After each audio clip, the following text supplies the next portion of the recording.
¿Cómo están? Bueno, bienvenidos a la clase videada número 1 de este seminario sobre la enseñanza de las operaciones con números naturales, campo conceptual aditivo y multiplicativo. Bueno, como anticipamos en el video de presentación del seminario, esta primera semana vamos a dedicarnos a los contenidos de la unidad 1 y parte de la unidad 2. Además de esta clase videada, vamos a tener un primer encuentro sincrónico en el que vamos a focalizar sobre los aspectos centrales de la teoría de los campos conceptuales. Ese encuentro va a ser compartido con el seminario sobre teorías didácticas que dicta la profesora Claudia Breutmann. Y en esta primera clase videada nos vamos a detener a sistematizar algunas nociones vinculadas a los campos conceptuales aditivo y multiplicativo. Para hacer eso nos vamos a apoyar en autores de la bibliografía tanto obligatoria como optativa, que vamos a ir mencionando a lo largo de la presentación. Ustedes saben que hay innumerables publicaciones desde hace muchos años sobre este tema, así que seguramente muchos de ustedes las conocen, pero es posible también que muchos hayan escuchado hablar de ellas y no recuerden el sentido de algunas ideas o no las conozcan en profundidad. Por eso, en este seminario sobre enseñanza de las operaciones nos parecía necesario recuperar algunas nociones centrales sobre los campos conceptuales aditivo y multiplicativo. Muy bien, ustedes saben que en los años 80 y 90 fueron tiempos de producción de las teorías fundantes, ¿no?, de la didáctica de la matemática. Y entre ellas, la teoría de los campos conceptuales de Gerard Vergniaud es una de las fundamentales, ¿no? Si bien inició sus estudios mucho antes, se publicó como teoría en el año 1990. Y bueno, sus aportes conceptuales fueron importantísimos, prácticamente no hay trabajo didáctico, espacio de formación, espacio de producción de curricular o de indagación psicogenética de objetos de estudio escolar que no haga referencia a esas contribuciones, ¿no? Lo que estudió Vergniaud es las maneras en que se produce y se transforma el conocimiento matemático. Dicho de otro modo, estudió cómo suceden los procesos de conceptualización de algunos objetos matemáticos desde la psicología genética piagetiana, o sea, es un estudio de psicología cognitiva referenciado en Piaget, pero pone en diálogo la psicología y la didáctica de un modo diferente a la perspectiva aplicacionista, ¿no?, de la didáctica de la psicología que predominaba en los años anteriores. Vergniaud propone interpelar los saberes matemáticos de la propia disciplina desde la perspectiva de los conocimientos infantiles. Y a la vez interpreta esos conocimientos, ¿no?, producidos por los chicos, desde la lupa de los saberes de la matemática, ¿sí? O sea, hay un ida y vuelta entre los conocimientos infantiles y los saberes producidos por la disciplina matemática que tienen una finalidad didáctica, ¿sí? Les decía entonces que vamos a profundizar en la teoría de los campos conceptuales. Acá hicimos solo esa brevísima introducción. Vamos a profundizar en el encuentro sincrónico que tengamos. En esta clase vamos a centrarnos en los campos conceptuales, aditivo y multiplicativo. Vamos a comenzar por definir un poco qué es un campo conceptual, ¿no? Los trabajos de Vergniaud nos han mostrado la complejidad que implica el aprendizaje de un concepto, ¿no? Entonces lo primero que plantea es que los conceptos no se agotan en su definición, al menos si se está interesado en su aprendizaje y en su enseñanza. O sea, tal vez para el matemático se agoten, o sea, no se agoten, pero queden suficientemente definidos. Pero desde el punto de vista de la enseñanza es necesario considerar otras cuestiones, porque un concepto involucra muchas cosas, involucra la variedad de problemas que permite resolver, es decir, todas las situaciones en las que se pone en juego ese concepto, ¿no? Involucra las propiedades, las relaciones del objeto matemático que se está aprendiendo, las formas de representación asociadas a ese concepto, y plantea también que los conceptos entonces están constituidos en una red, no están aislados, mantienen relaciones entre ellos, un entramado de relaciones que es lo que le permite definir el campo conceptual, ¿sí? Entonces, lo que él propone, lo que Vergniaud propone, es estudiar los aprendizajes matemáticos no como aprendizajes de conceptos aislados, sino desde la perspectiva de los campos conceptuales, que intenta comprender esas filiaciones, esas rupturas entre conocimientos a lo largo de todo el proceso de conceptualización, digamos, en los distintos momentos del aprendizaje. Y para hacerlo, intenta una clasificación de las distintas situaciones a resolver, a partir de analizar esas tareas cognitivas que realizan los niños, y los procedimientos que pueden ir poniendo en juego en cada uno de ellos, ¿sí? Entonces, a partir de las tareas cognitivas de los niños, piensa la clasificación de las situaciones matemáticas. O sea, es decir, esa clasificación no está pensada por el matemático, está pensada desde la perspectiva de los chicos, ¿sí? Desde la perspectiva o desde la lógica de quien está aprendiendo ese concepto. Vergniaud entonces tomó algunos conceptos, los analizó y estudió qué tipos de problemas se pueden resolver con él, ¿no? Serían esos tipos de problemas los diferentes sentidos que encierra un concepto matemático, ¿sí? Entonces, es importante considerar que el sentido no viene después de haber aprendido el concepto, sino que se construye en simultáneo y progresivamente en el mismo proceso de resolver problemas en torno a ese concepto, ¿sí? Por supuesto que esto es, como decíamos, desde la perspectiva de los niños. Para el matemático, como decíamos, el concepto encierra en sí mismo ya todos los problemas que permite resolver. Pero si se está interesado en la enseñanza de ese concepto, hay otras preguntas que formularse, ¿sí? Por eso la didáctica de la matemática, ante cualquier concepto, se pregunta justamente cuál es el tipo de problemas que permite resolver ese concepto, o con qué otros conceptos está relacionado, o cuáles son los sentidos más visibles, menos visibles en cada momento, ¿no? O cómo los niños construyen conceptos ligados a cada uno de los sentidos. O sea, porque hay sentidos que para los chicos son más accesibles o son más evidentes que otros en los distintos momentos de su proceso de conceptualización, ¿no? Entonces, construir el sentido de las operaciones significa ser capaz de reconocer toda la diversidad de problemas que esa operación resuelve, ¿no? Si tomamos, digamos, a cada una de las operaciones como concepto, ¿sí? Traje para compartir un párrafo de Cecilia Parra que me parecía que atrapaba esta complejidad que estamos tratando de presentar. Ella dice: pese a que la construcción de sentido es dialéctica, móvil y sumamente sutil, es posible pensar desde la enseñanza qué sentidos de las operaciones se están propiciando a raíz de los problemas que se plantean a los alumnos, a raíz de los procedimientos que se asegura que dominen, a raíz de las representaciones que se movilizan. Los alumnos, a partir de enfrentar nuevos problemas, van enriqueciendo el sentido construido en situaciones anteriores.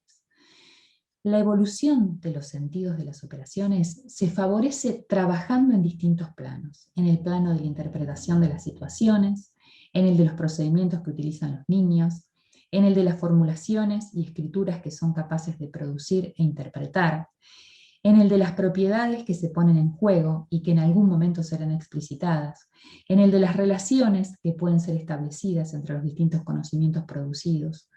Todos estos aspectos son constitutivos del sentido de las operaciones y requieren ser tomados como objeto de trabajo en su especificidad y en sus vinculaciones.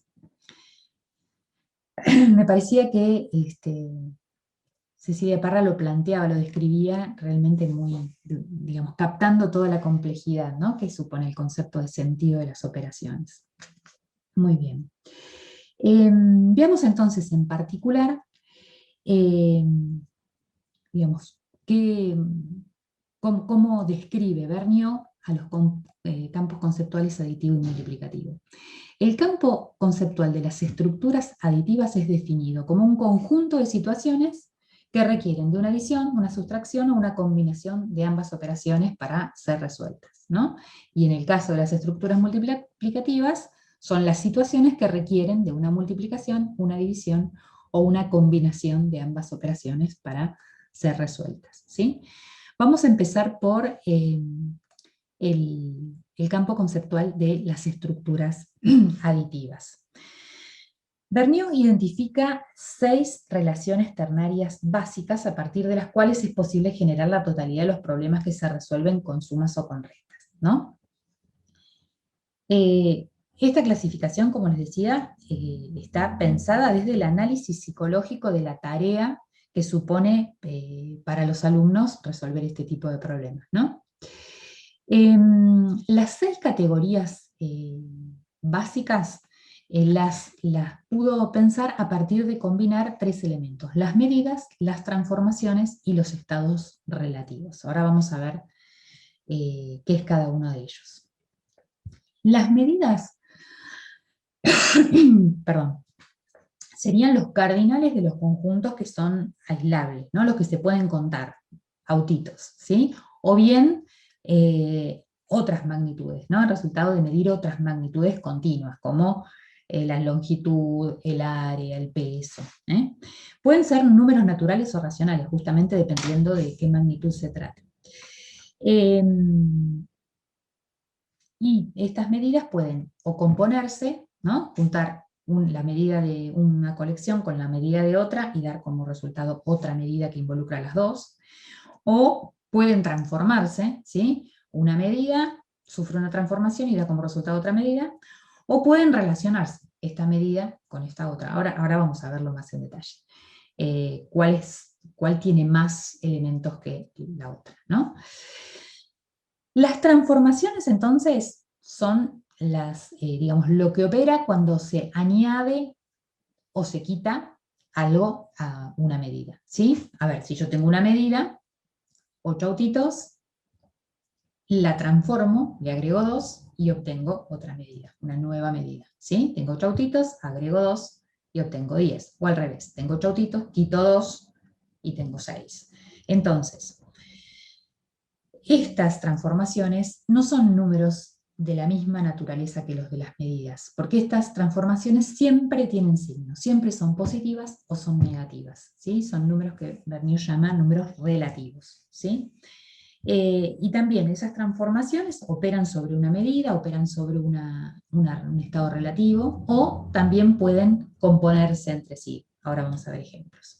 Por último, los estados relativos son las relaciones o las comparaciones entre dos medidas, entre dos medidas fundamentalmente, que se expresan como más que o menos que, y que también pueden componerse o pueden sufrir transformaciones.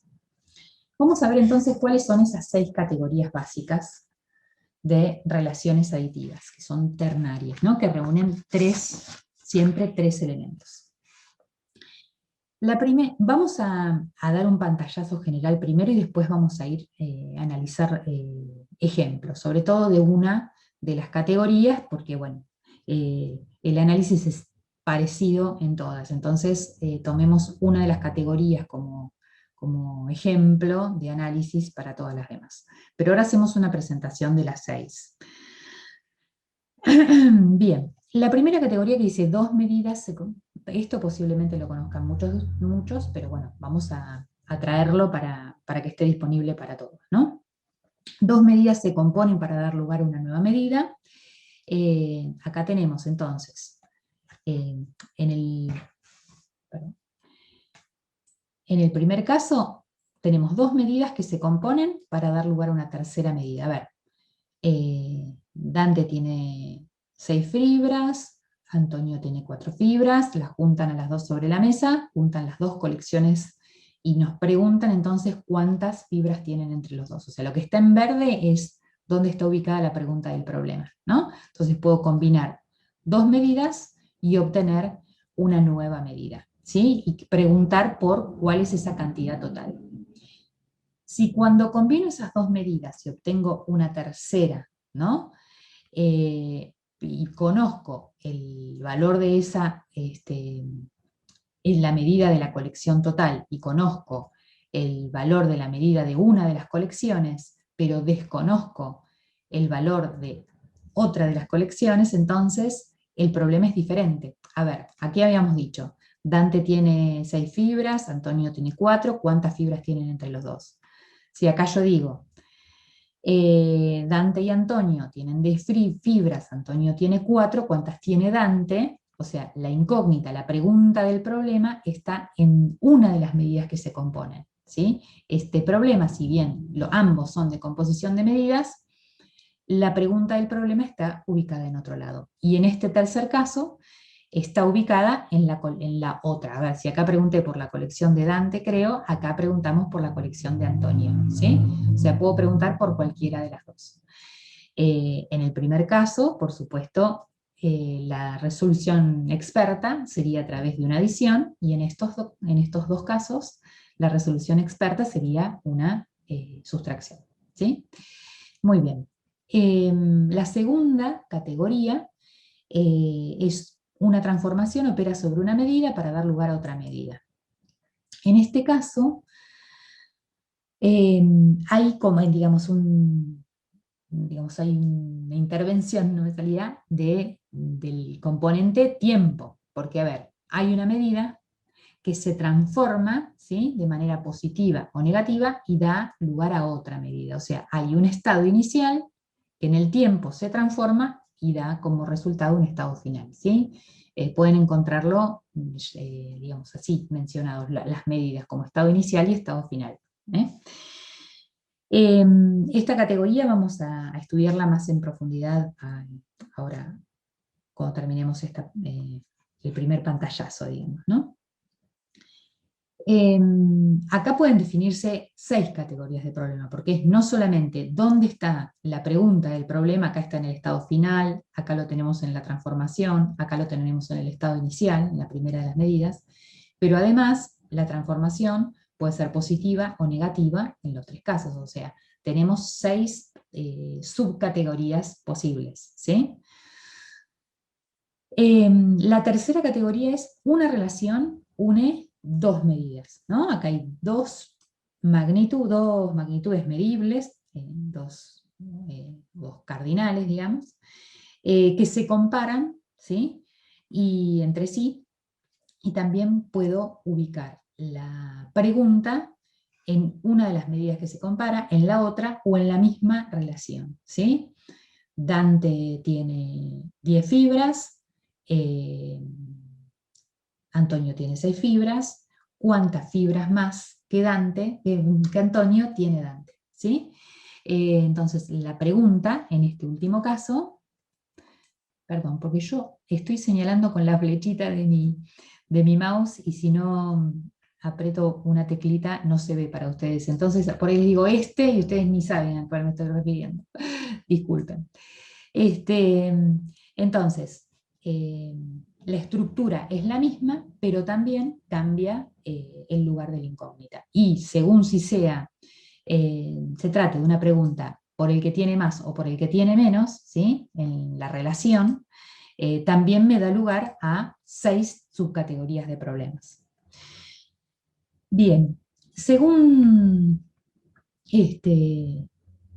Peltier, que hace un análisis de estas categorías que propone Vergniaud, él plantea que en la escuela primaria estas 3 primeras categorías son las que más predominan, que es raro encontrar la cuarta, la quinta y la sexta, si bien en ocasiones se pueden trabajar, sobre todo a nivel exploratorio, ¿no es cierto?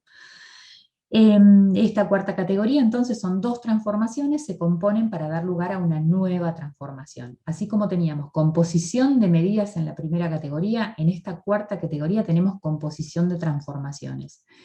También acá una condición importante es que no se conozcan la cantidad que se transforma, porque ya estaríamos, si no, en un problema de la segunda categoría, ¿sí?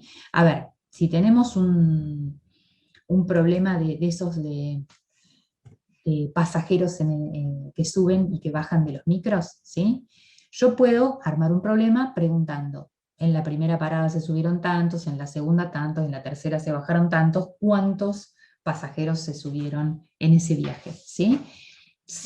Desconociendo absolutamente cuántos había en el micro cuando salió, ¿sí? Si yo conozco esa medida, entonces ya, y me preguntan por cuántos quedaron en el micro, después de subir y bajar toda esa gente,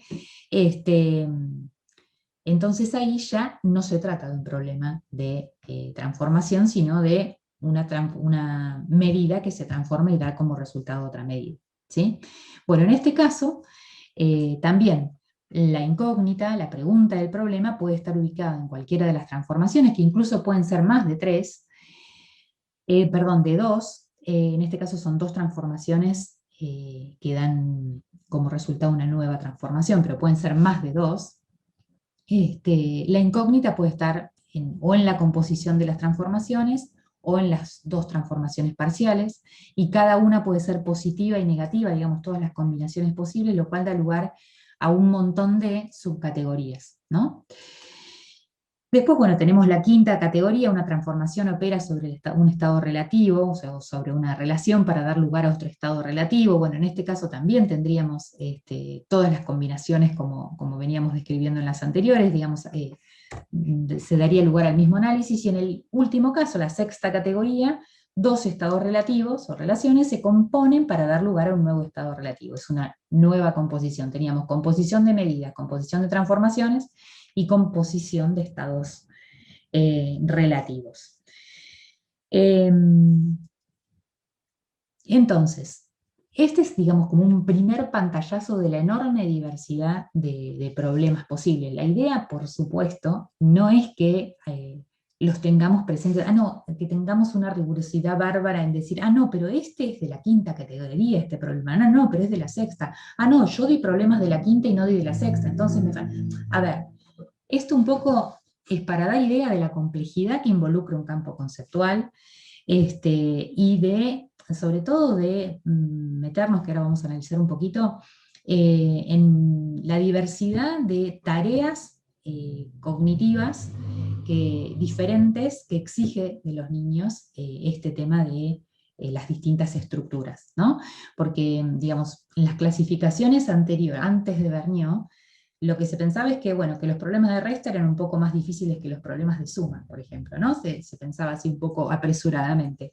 Pero Vergniaud lo que vino a mostrarnos es la complejidad del campo conceptual y cómo las diferentes estructuras tienen exigencias cognitivas diferentes, dan lugar a procedimientos diferentes, ¿sí? Y que es necesario conocerlas, pero, insisto, no con esa intención de exhaustividad para decir, ni tampoco para informárselo a los alumnos, sino para poder anticipar procedimientos posibles, complejidades, por qué, digamos, o secuenciaciones, ¿sí? En la planificación de una secuencia, ¿sí? Pero no olvidar que la dificultad del problema tiene mucho que ver con la estructura, ¿sí? Con cuál de estas estructuras se está movilizando y con dónde está ubicado o sobre qué elemento del problema está ubicada la pregunta, ¿sí? Muy bien. Les decía que vamos a estudiar un poquito más en detalle. Vamos a hacer un análisis más detallado, la segunda categoría, pero es un análisis que podría hacerse con cualquiera de las otras, ¿no?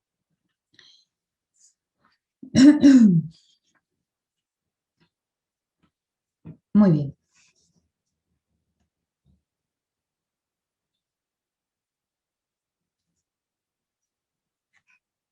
A ver, habíamos dicho entonces que en la segunda categoría una transformación opera sobre una medida para dar lugar a una nueva medida, ¿no? Y que puede ser positiva esa transformación o negativa. En el caso de una transformación positiva, por ejemplo, Dante tenía 6 fibras, le regalaron otras 4, ahora tiene 10. En la negativa, Antonio tenía 10, regaló 4 fibras, ahora tiene 6. ¿Sí? Decíamos entonces que el lugar de la incógnita es fundamental para pensar en la complejidad del problema, ¿no? Si la pregunta del problema estuviera en el estado final o en la segunda medida, el problema sería: Dante tenía 6 fibras, le regalaron otras 4, ¿cuántas fibras tiene ahora? ¿Sí? O si la incógnita estuviera en el estado inicial, la pregunta sería: a Dante le regalaron 4 fibras, ¿no? Nos está informando la transformación. Ahora tiene 10 fibras, nos informa el estado final. ¿Cuántas fibras tenía antes de recibir el regalo? ¿Sí? Acá aparece el componente temporal, ¿sí? Necesito informar la transformación, el estado final, y volver para atrás para preguntar por el estado inicial. ¿Cuántas fibras tenía antes de recibir el regalo? O la incógnita puede estar en la transformación misma. Dante tenía 6 fibras, ahora tiene 10 fibras. ¿Cuántas fibras le regalaron? O si queremos ser más molestos con las preguntas, ¿cuántas fibras regaló o le regalaron? Ahí estoy preguntando no solo por la cantidad involucrada en la transformación, sino por el signo, ¿sí? Del mismo modo, en las transformaciones negativas, como en esta estructura, Antonio tenía 10 fibras, regaló 4 y ahora tiene 6, puedo poner la incógnita en el estado final. Bueno, tenía 10, regaló 4, ¿cuántas tiene ahora? Puedo ponerla en el estado inicial, ¿no? ¿Cuántas fibras tenía antes de hacer el regalo? O también puedo ponerla en la transformación, cuántas fibras regaló, o cuántas fibras regaló o le regalaron, y la pongo tanto en la transformación como en el signo, ¿no? Entonces,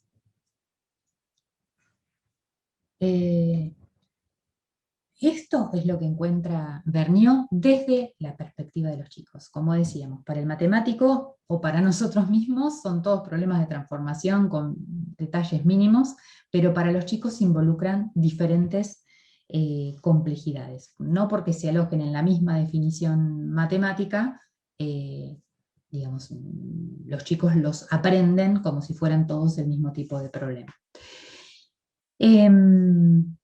Muy bien, y para resolverlos utilizan procedimientos muy diversos, como decíamos. Lo que nos interesa es la diversidad de procedimientos que habilitan este tipo de problemas diferentes. Es interesante pensar en con qué recursos cuentan los chicos para resolver cada tipo de problemas. Básicamente sabemos que los chicos utilizan el conteo, que puede ser conteo bueno, el conteo que implica la manipulación, ¿no? Puede ser conteo de objetos, o puede ser de dibujos, o de marcas gráficas, o de dedos, o dentro de una lista de números, contar primero la primera colección. Si tenemos el de Dante, que tiene 6 fibras y le regalan 4 fibras más, en una lista de números puede contar los 4 que le regalan y bueno, ver que cae en el 10. O pueden utilizar sobreconteo, que está... para algunos autores se incluye dentro de las estrategias de conteo un poquito más avanzadas, ¿no es cierto? Es decir, no necesitan contar las dos colecciones, digamos, la primera colección y los elementos de la transformación, sino que a partir del cardinal de la primera colección pueden solamente contar lo que agregan, digamos, partir de ese cardinal y contar lo que agregan para llegar al estado final, ¿sí? Y otras son también estrategias de cálculo, donde ya empiezan a aparecer conocimientos sobre el sistema de numeración, o cálculos memorizados, o bueno, cuando se involucran números más complicados aparecen descomposiciones, digamos, involucran otro tipo de actividad intelectual. El tema es cómo hacer avanzar esas estrategias, ¿no? Porque algunas propuestas, ustedes saben que plantean como una escisión entre los sentidos de los problemas y las estrategias, los recursos de cálculo con los que cuentan los chicos, ¿no? O hay como una ilusión de que, bueno, si resuelven muchos problemas, ahora lo hacen así, pero después lo van a hacer de otro modo, como si no fuera posible intervenir para hacer avanzar esas estrategias, como si hubiera un caminito preestablecido de construcción independiente de la intención y de lo que sucede en la clase, digamos, en cómo las interacciones de la clase pueden favorecer esos avances en las estrategias de los chicos, o cómo la cosa colectiva, digamos, de la escena de la clase puede sostener esa complejidad que manejan los chicos e ir haciendo avanzar sus estrategias, ¿no? Entonces, eh, hay estudios dentro de la teoría de los campos conceptuales que, por ejemplo, el de Nunes y Bryan, que ustedes también lo tienen en la bibliografía, que presentan investigaciones propias y de otros autores, en los que van más finito a qué pasa con cada una de las subcategorías y cómo responden los chicos, qué cantidad de respuestas positivas tienen frente a ciertas condiciones, y digamos, dónde hay más respuestas positivas, y en tal estructura, dónde está la incógnita, según dónde está la incógnita y demás. Les recomiendo su lectura porque es sumamente interesante. Bueno, y ellos mostraron que cuando la incógnita está en el estado final, ya sea la transformación positiva o negativa, siempre que los chicos tienen elementos para contar, digamos, en las edades pequeñas, presentan muy pocas, ¿cómo se llaman? Respuestas, o sea, no hay muchas diferencias entre los problemas de transformación positiva y los de transformación negativa. O sea, contrariamente a lo que se pensaba de que los problemas de resta eran más difíciles que los problemas de suma, ellos muestran que esto no es, no hay diferencia de complejidad en esto para los chicos, sobre todo si tienen material para manipular. Pero sí, es mucho más difícil reconocer qué operación resuelven cuando la incógnita o la pregunta del problema está en la transformación o está en el estado inicial, ¿sí? Entonces, cuando falta uno de los sumandos, digamos, en el caso de que la transformación sea positiva, ellos pueden resolver bueno, utilizando material o utilizando estrategias de cálculo buscando el complemento, y les cuesta mucho más reconocer la resta como la operación la operación experta que resuelve ese problema, ¿sí? Que en los casos en que la resta está, digamos, en que la resta tienen que hacerla para averiguar el estado final, ¿sí? Entonces, dentro de los problemas que se resuelven con restas, no son todos, digamos, de la misma dificultad para los niños, ¿sí? Entonces, es interesante en este artículo de Nunes y Bryan, cómo va mostrando las exigencias, digamos, de nociones diferentes en un caso y en el otro. Por ejemplo, ellos plantean que en el de medida, transformación positiva con la incógnita en la transformación, es más fácil, digamos, reconstruir la acción que se plantea en el problema, en esa temporalidad. O sea, yo tengo, por ejemplo, 6 fibras, no sé cuántas agrego y tengo que llegar a 10, como va más o menos no, va siguiendo la temporalidad del problema, es más sencillo de reconocer qué cantidad tiene que completar ahí, ¿sí? Cuál es el complemento, que buscar en el estado inicial. ¿Por qué? Porque a algo que no saben qué es, le tienen que sumar 4, le tienen que sumar 6. Entonces, en ese caso tienen que apelar a la conmutatividad, ¿sí? Para reconocer que algo más 6 es lo mismo que 6 más algo. ¿Se entiende? Entonces, la noción de conmutatividad no había aparecido en el problema que tenía la incógnita en la transformación, pero sí es necesaria para resolver el problema que tiene la incógnita en el estado inicial. Bueno, pero lo que quería traer con esto es que el tipo de procedimientos de resolución y de estrategias de cálculo y el sentido de los problemas está en un interjuego que lejos está de ser escindido.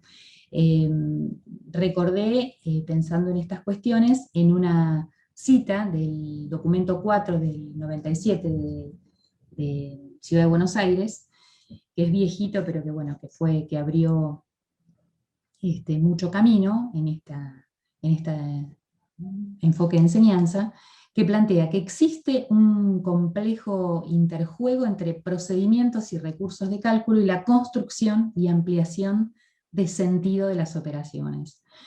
A ver, usar las propiedades de las operaciones, anticipar, estimar, controlar resultados son recursos que ponen en juego el sentido de las operaciones y son herramientas imprescindibles para abordar nuevos problemas, ¿sí? Entonces, hay un ida y vuelta entre los sentidos de los problemas, la diversidad de problemas, y las estrategias de cálculo, ¿sí? O sea, puedo desarrollar más estrategias de cálculo cuando resuelvo más problemas y a la vez dominar ciertas estrategias me permiten abordar nuevos sentidos, ¿sí? Entonces, bueno, me parecía que era importante resaltar esta ida y vuelta, ¿no? Muy bien, veamos ahora entonces otros modos de modificar la complejidad, además de las estructuras y además de cambiar el lugar de la pregunta del problema. En Dante y sus fibras, ¿no? Dante tenía 6 fibras, le regalaron otras 4 fibras, ¿cuántas fibras tiene ahora? Puedo variar el tamaño de los números, ¿verdad? En la librería había 288 fibras, recibieron un pedido de 576, ¿cuántas fibras hay ahora? Indudablemente, el procedimiento de conteo, además de que no es un problema con estos números que yo presentaría a niños muy pequeños, pero evidentemente cuando se les presenta el procedimiento del conteo, no va a ser posible y es, digamos, a veces presento problemas con números mucho más grandes para provocar que tengan que usar otras estrategias de cálculo, ¿no? O también, si los números son redondos o no, que facilitan el cálculo mental, ¿sí? En lugar de 288 y 576, puedo usar 600, que es más grande que 500 y pico, y 300, que es más grande que 200 y pico, pero, sin embargo, es un problema de resolución mucho más sencilla si los chicos se apoyan en el repertorio de cálculos aditivos, se apoyan en saber que 6 más 3 es 9, y digamos, pueden de ahí calcular cuánto es 600 más 300. También en este problema lo que varía la complejidad es el orden de presentación de la información. Fíjense que en el anterior, en la librería había 288 fibras, recibieron tantas, qué sé yo, ¿cuántas fibras hay ahora? ¿Sí? En cambio, en el que pusimos recién, ¿cuántas fibras hay ahora en la librería si recibieron tantas? O sea, la pregunta está al principio del problema, ¿sí? No me entero de las condiciones o de los datos hasta que no termino de leer el problema. Eso también puede variar la complejidad del problema. También la posibilidad, bueno, de apoyarme en cálculos conocidos, que lo decía recién, pero bueno, en este caso, con números chicos 25 y 25, me permite, digamos, son números que los chicos manejan con facilidad para realizar cálculos mentales. Perdón. Otra posibilidad es comandar la relación que pueden establecer entre los números, entre los datos del problema. Por ejemplo, Charo está leyendo un libro de 300 páginas. Ya leyó 295. ¿Cuántas páginas le falta leer para terminar el libro? En este caso, al estar 295 tan cerca de 300, provoca o sí, promueve el uso del complemento, ¿sí? Desde 295 cuento 5 más y llego a 300, ¿sí? Pero en cambio, si yo les cambio esa relación entre los datos y en lugar de 295 leyó 5 páginas, ¿sí? Ya el uso del complemento se complica bastante y estoy un poco favoreciendo que empiecen a reconocer la resta como una de las operaciones que resuelve este problema, ¿sí? Porque es mucho más fácil hacer 300 menos 5 que 5 más 295 para llegar a 300. Entonces la relación entre los números, entre los datos del problema, también es una variable que puedo manejar. Antonio está pintando el cordón de la vereda, a la mañana pintó 3,75 metros y a la tarde 4,25 metros. ¿Cuántos metros pintó en total? Digamos, acá el campo numérico también es una variable, si utilizo números naturales o racionales, ¿sí? En el caso de los racionales pueden ser decimales, como en el caso de... disculpen, como en el caso del cordón de la vereda, o pueden ser fraccionarios como este otro. Antonio compró en la verdulería 1,5 kilos de batatas, 2 kilos, bla, bla, bla. ¿Cuánto pesa su bolsa si solo lleva lo comprado en la verdulería? Este no es de transformación, es de composición de medidas, pero bueno, me parecía más gráfico para mostrar que también la cantidad de sumandos es una variable que se puede comandar. Es decir, todas estas que estamos enumerando, bueno, si habilito el uso de calculadora o no, son todas variables que modifican los procedimientos de los chicos, modifican los conocimientos que ponen en juego, modifican las formas de representar que utilizan, son variables didácticas que ya les digo, del mismo modo que las estructuras aditivas que mencionábamos recién, no se trata de saberlas todas al detalle y que los chicos tengan que pasar por absolutamente todas, sino, en este caso también, no es que tengamos que darles números de todos los tamaños, presentar la información así, sino la idea es que haya diversidad y que consideremos estas variables a la hora de plantear problemas para anticiparnos a procedimientos que pudieran surgir, para tratar de entender qué pueden estar pensando los chicos al resolver de cierto modo, ¿sí? Pero bueno, digamos, son conceptos vinculados a la teoría de los, digamos, a la diversidad de sentidos y a la diversidad de complejidades que puedo presentar a la hora de enseñar las operaciones. En este caso, las estructuras del campo aditivo. Muy bien. Pasemos ahora entonces al campo multiplicativo. En el campo multiplicativo también nos preguntamos acerca del sentido, del mismo modo que planteábamos en el campo aditivo,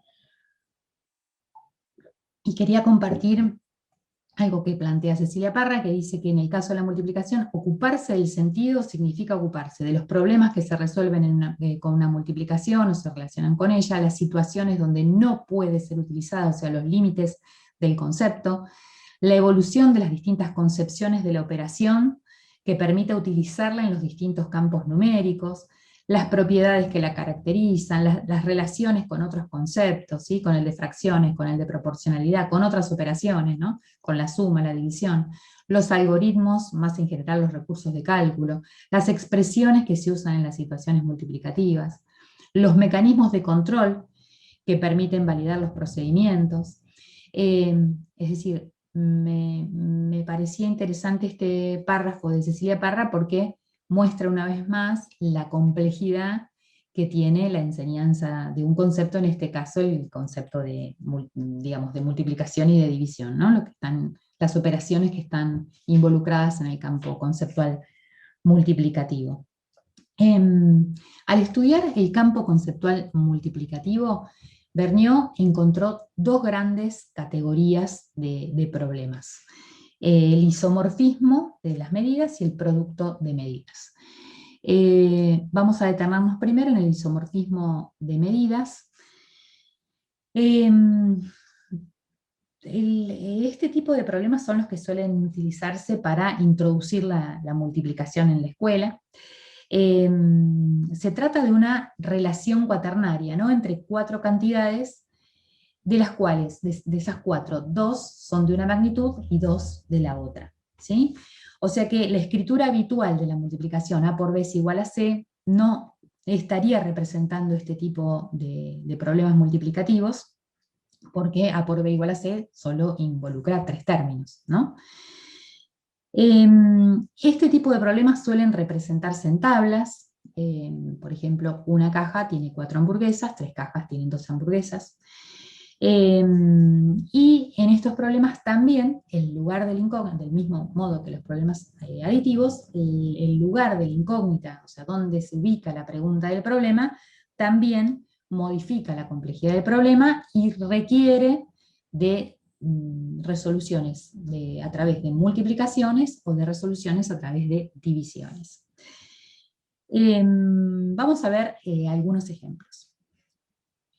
Fíjense, una caja trae 4 hamburguesas. ¿Cuántas hamburguesas podemos comer si compramos 3 cajas iguales? O sea, la pregunta del problema está ubicada donde ahí la señalamos. Es un problema que claramente se resuelve con una multiplicación, que vamos a analizarlo un poquito más adelante, este problema. Si cambio el lugar de la incógnita y lo pongo en la primera fila, por ejemplo, con 3 cajas iguales, tenemos 12 hamburguesas. ¿Cuántas hamburguesas trae cada caja? Es decir, que tengo el dato de que las 3 cajas son iguales y que, que juntas reúnen 12 hamburguesas. Y la pregunta es sobre el valor unitario. En este tipo de problemas de isomorfismo de medidas, muchas veces queda medio disfrazado el valor cuando me dan el valor unitario. A ver, fíjense, una caja trae 4 hamburguesas. ¿Cuántas hamburguesas podemos comer si compramos 3 cajas iguales, ¿no? En el anterior. ¿No? Una caja sí. Fíjense que es una relación entre 4 cantidades, pero en el enunciado del problema no es tan evidente que una caja es una de esas 4 cantidades, ¿sí? Para los chicos muchas veces esto aparece un poco, o sea, no parece tan evidente. En este caso, en el que estábamos analizando recién cuántas hamburguesas trae cada caja, lo que me está preguntando es por el valor unitario, ¿sí? Cada caja es la unidad y me pregunta por el valor de esa unidad, ¿sí?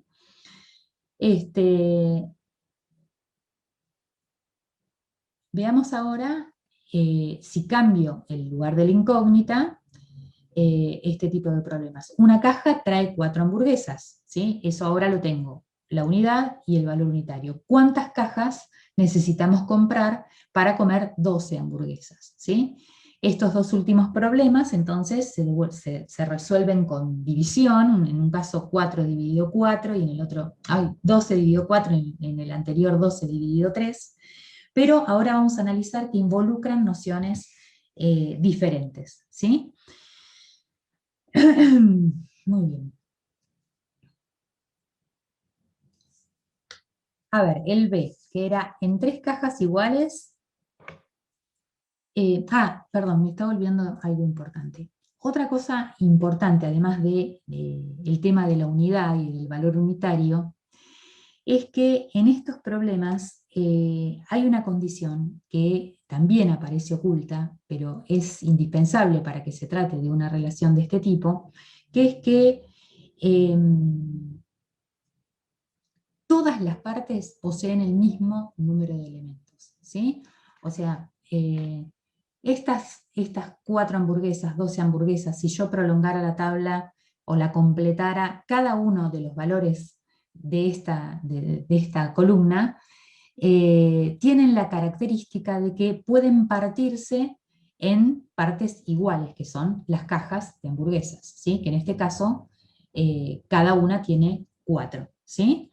Eso es otra condición fundamental de este tipo de relación. Entonces, vamos a analizar un poquito más en profundidad los problemas B y C, que habíamos dicho que se resuelven los dos con una división, en un caso 12 dividido 3 y en el otro 12 dividido 4, pero que, como decíamos, involucran nociones muy diferentes. Veamos el caso del problema B. En 3 cajas iguales tenemos 12, ¿cuántas trae cada caja? O sea, me está preguntando por el valor unitario, ¿sí? Pero fíjense, para averiguarlo, yo divido por 3, ¿sí? Ese dividido 3 es un operador que no tiene ninguna dimensión, es un escalar, que me permite ir pasando de una fila a la otra. O sea, si yo quiero pasar de la fila de una caja a la fila de 3 cajas, multiplico por 3. Y si quiero pasar de la fila de 3 cajas a la fila de una caja, divido por 3. Suceda esto en una columna o suceda en la otra, ¿sí? Entonces, decíamos que es un escalar que no tiene ninguna dimensión, ¿sí? Es o multiplico por 3 o divido por 3, y me permite relacionar verticalmente, ¿sí? esas variables y esos números, perdón. Y bueno, ahora cuando veamos la tabla completa, vamos a ver, digamos, que puede ser dividido 3 o puede ser dividido cualquier número, digamos, ¿no? O multiplicando cualquier número. Ahora lo vamos a ver. En cambio, el problema C que dice, una caja trae 4 hamburguesas. ¿Cuántas cajas necesitamos comprar para comer 12 hamburguesas? Que también se resuelve con una división, 12 dividido 4. Acá, fíjense, hay una relación horizontal, ¿sí? O sea, yo tengo la unidad, las cajas y la cantidad de hamburguesas por caja, que son 4, el valor unitario, y puedo pasar de 1 a 4 si multiplico por 4 hamburguesas por caja, ¿sí? ¿No? Una caja trae 4 hamburguesas, entonces si yo al 1 lo multiplico por 4 hamburguesas por caja, ¿sí? Tengo esta relación horizontal, ¿sí?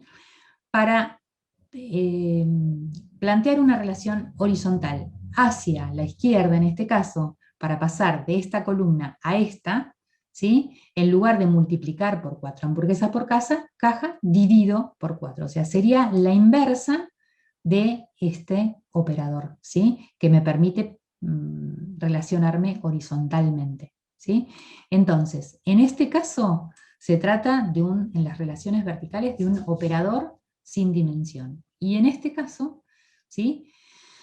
Es un operador horizontal que lo llaman operador función, pero no vamos a entrar en eso, y que se asemeja o que coincide con la constante de proporcionalidad. Fíjense, estas relaciones que estamos aislando acá en estos problemas son parte de esta relación de correspondencia, ¿no? Fíjense, tomamos este renglón y tomamos esta fila y esta fila, ¿sí? Para plantear esos problemas. Pero esta relación que acabamos de describir acá en este problema, puede darse en distintas filas de esta relación de correspondencia. Fíjense, si yo al 2 lo puedo multiplicar por 2, obtengo 4, y en este caso al 8 lo multiplico por 2 y tengo 16, es decir, que a ambos lados de las columnas está sucediendo lo mismo, digamos, ¿no? A partir del uso de este operador, ¿sí? O puedo al 6 dividirlo por 3, obtener 2, y al 24 dividirlo por 3 y obtener 8, es decir, estas relaciones son propias de la relación, son una propiedad de la relación de proporcionalidad, ¿no es cierto? Y entonces, en estos casos lo que hicimos fue aislarlas, aislar un pedacito de esa relación. Del mismo modo, puedo plantear también que, bueno, no se puso en juego en estos problemas, pero puedo sumar 2 de los componentes de esta magnitud, 2 y 3, 2 más 3, y me da 5, ¿sí? Y del otro lado va a pasar lo mismo, 8 más 12, y me va a dar 20. O sea que, si yo sumo dos valores de una magnitud, obtengo un tercero, que es correspondiente con lo que pasa en la otra columna, ¿sí? Lo mismo pasará con la recta. 6 menos 5 es 1, y 24 menos 20 es 4, ¿sí? Son propiedades de la relación de proporcionalidad directa, ¿sí? Entonces, volviendo a lo de los operadores verticales, ¿no? Que me permitían resolver este problema, el problema B.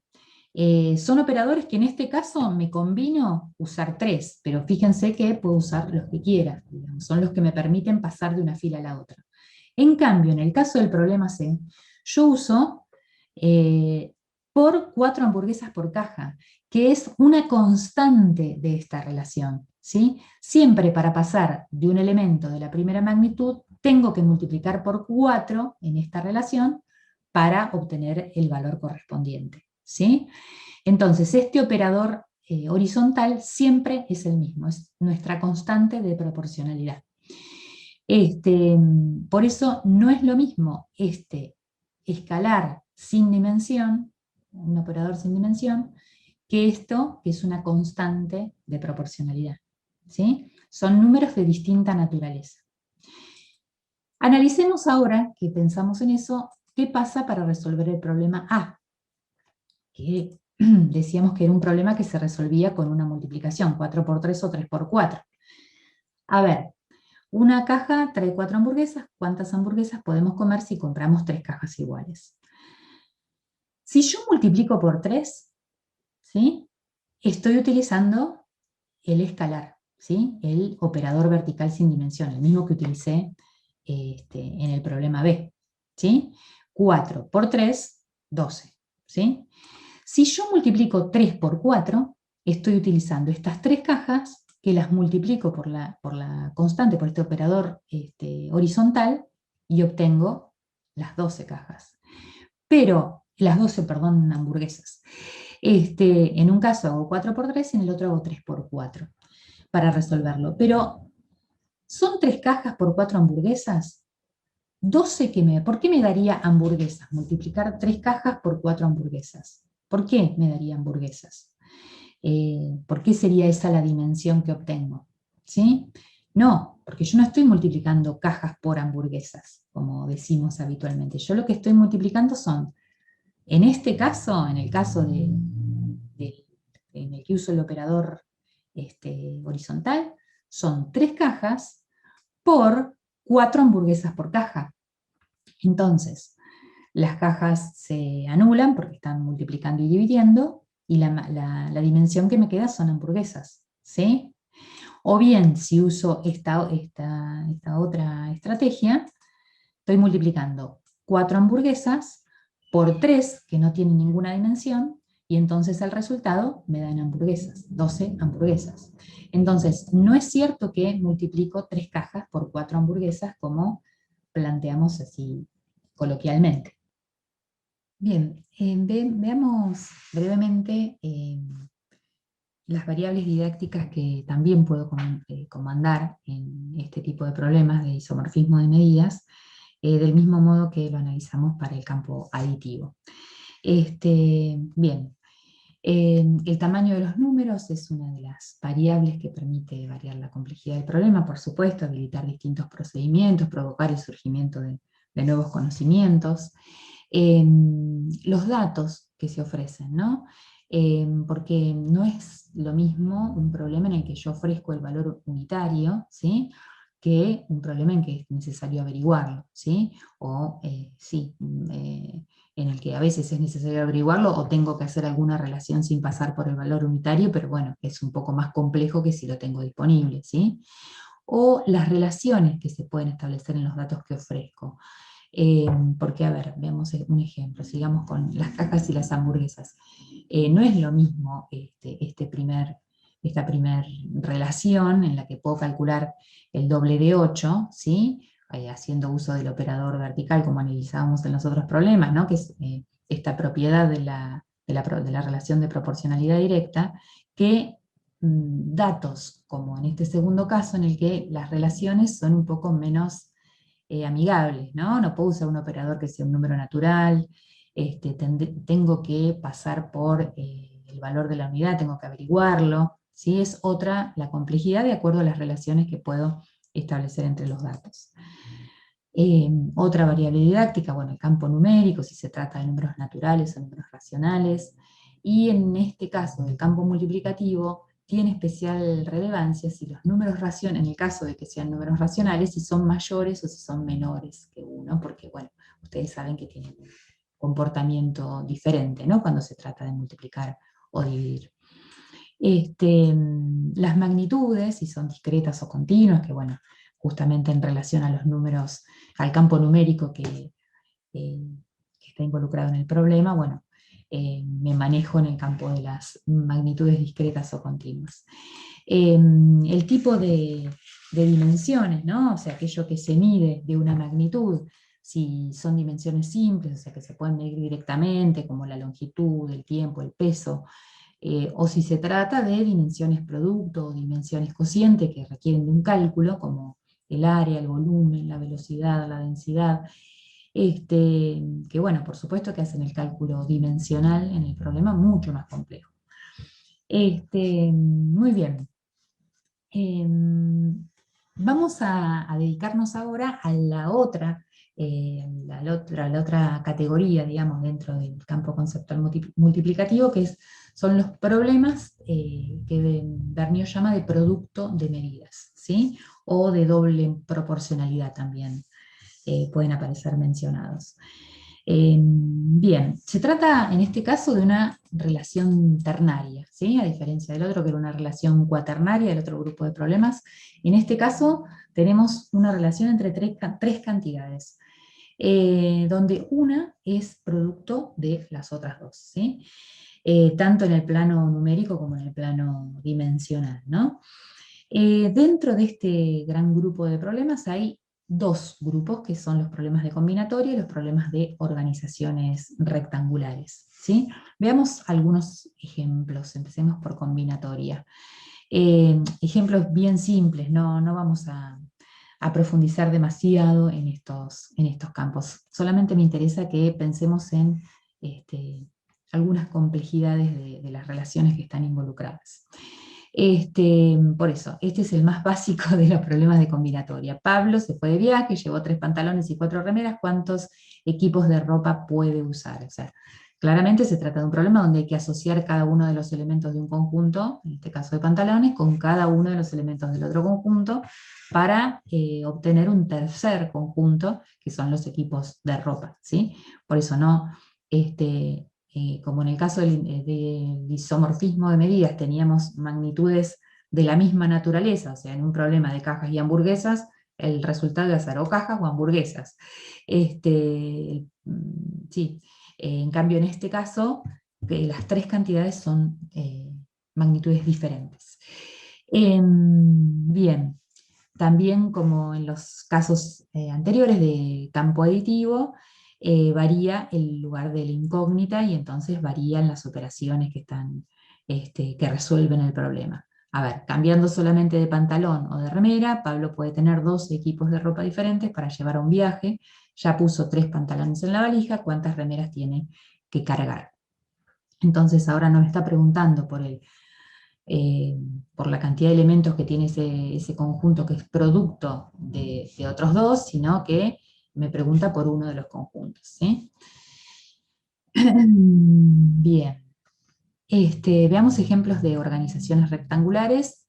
Un patio rectangular, bueno, también el básico, tiene 4 baldosas de largo y 3 baldosas de ancho, ¿cuántas baldosas tiene? O sea, son los problemas que los de organizaciones rectangulares que, digamos, que tienen que ver con una configuración espacial de los elementos, ¿no? Que hay que calcular. Y, digamos, lo que favorece esa configuración espacial es la toma de conciencia de que todas las filas tienen la misma cantidad de elementos, o que, sí, que todas las filas son iguales, o que todas las columnas, ¿no? Son iguales.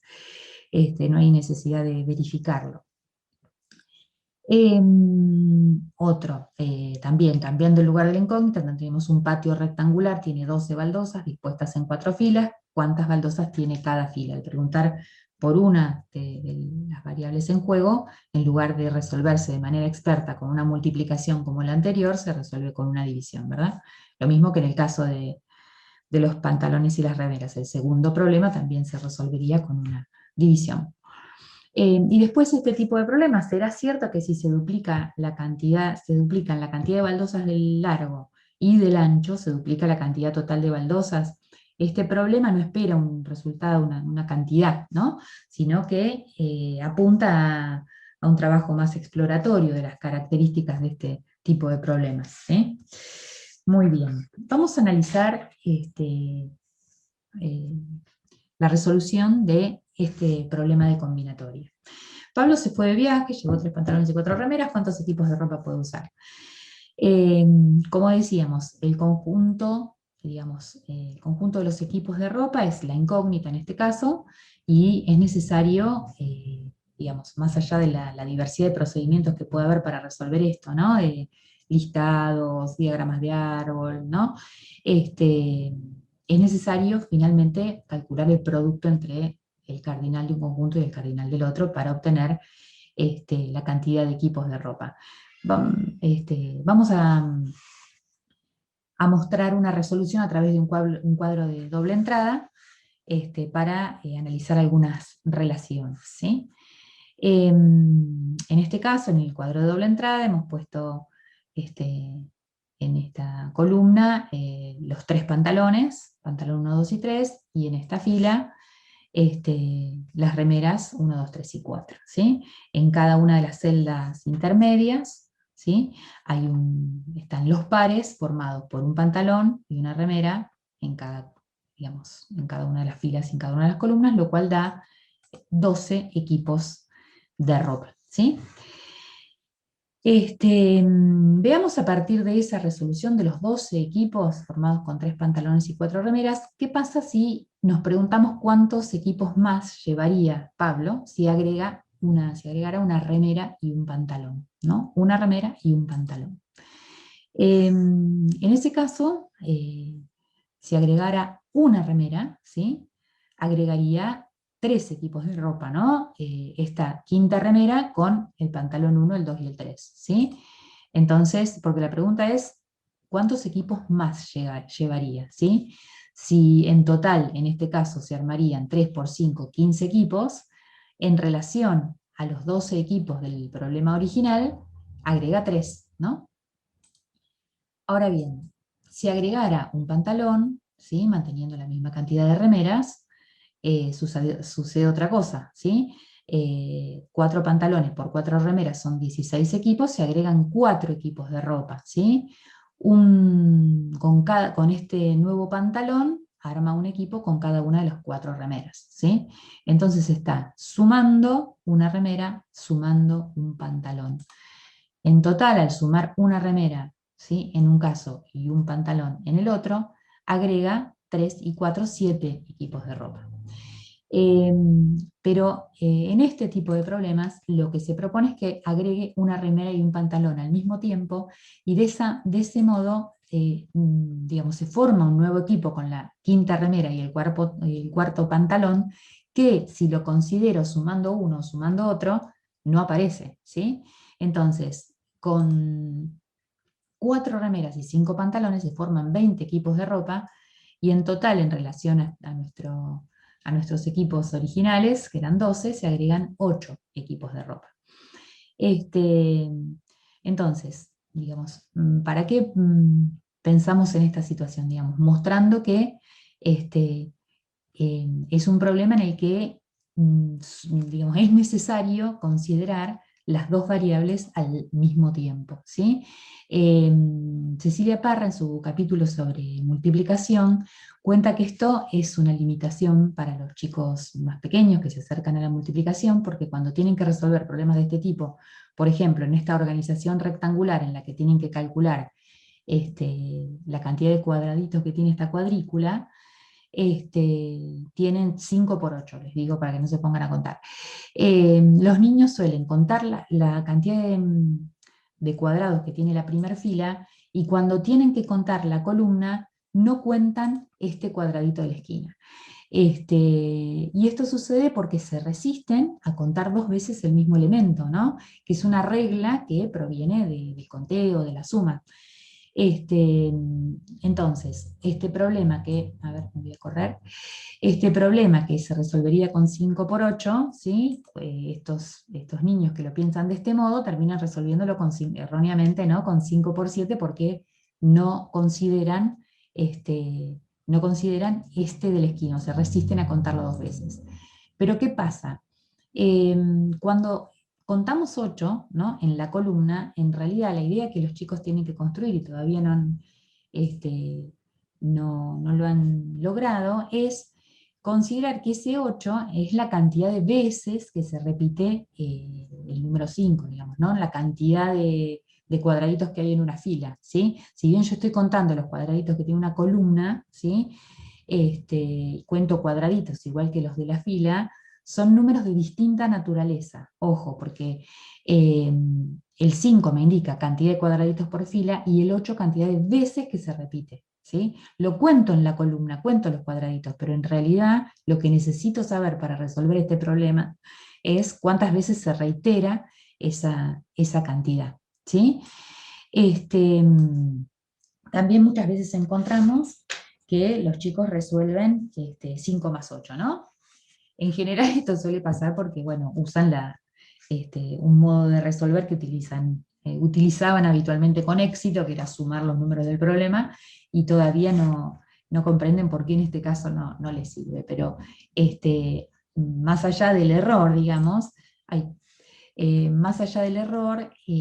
que aparece acá es que no hay todavía una distinción acerca de esto que señalábamos recién, de la diferencia de naturaleza entre el 5 y el 8, del significado de cada uno de esos números, ¿sí? Muy bien, entonces, lo que vemos acá es que la suma es un punto de apoyo para entender la multiplicación, pero tiene límites, ¿sí? Digamos, para comprender los problemas de tipo multiplicativo, hay, digamos, ideas acerca de la suma y de la resta, de la suma en este caso, de las cuales me tengo que desprender para poder entenderlas multiplicativamente. Hay un límite en esos procedimientos aditivos, ¿sí? Otra cosa que caracteriza este tipo de problemas es la doble proporcionalidad. Veamos, en el ejemplo que habíamos planteado recién en las diapositivas anteriores, de si será cierto que si se duplican la cantidad de baldosas del largo y del ancho, se duplica la cantidad total de baldosas, ¿no? A partir del problema del patio rectangular que tiene 4 baldosas de largo y 3 de ancho. Ustedes saben que, bueno, ese patio rectangular claramente tiene 12 baldosas, pero ¿qué pasa acá? Si yo duplico el largo, solamente sí se duplican el total de baldosas. ¿Sí? Duplico el largo con el ancho constante, y sí, obtengo 24. O al revés, si se duplica el ancho con el largo constante, tengo 24 baldosas. Pero si los duplico a los dos a la vez, o sea, en lugar de 4 de ancho de largo tengo 8, y en lugar de 3 de ancho tengo 6, la relación, en lugar de duplicarse, se va a cuadruplicar, porque tengo 48 baldosas, ¿sí? Y esta es una característica también que reviste cierta complejidad para los niños, y se suelen proponer este tipo de problemas para que exploren esta relación, ¿no?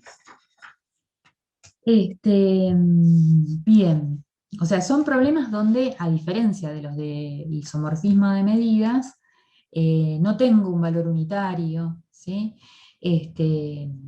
Digamos, tiene ciertas características que los hacen menos, digamos, un poquito más complejos que los de proporcionalidad o los de isomorfismo de medidas, ¿sí?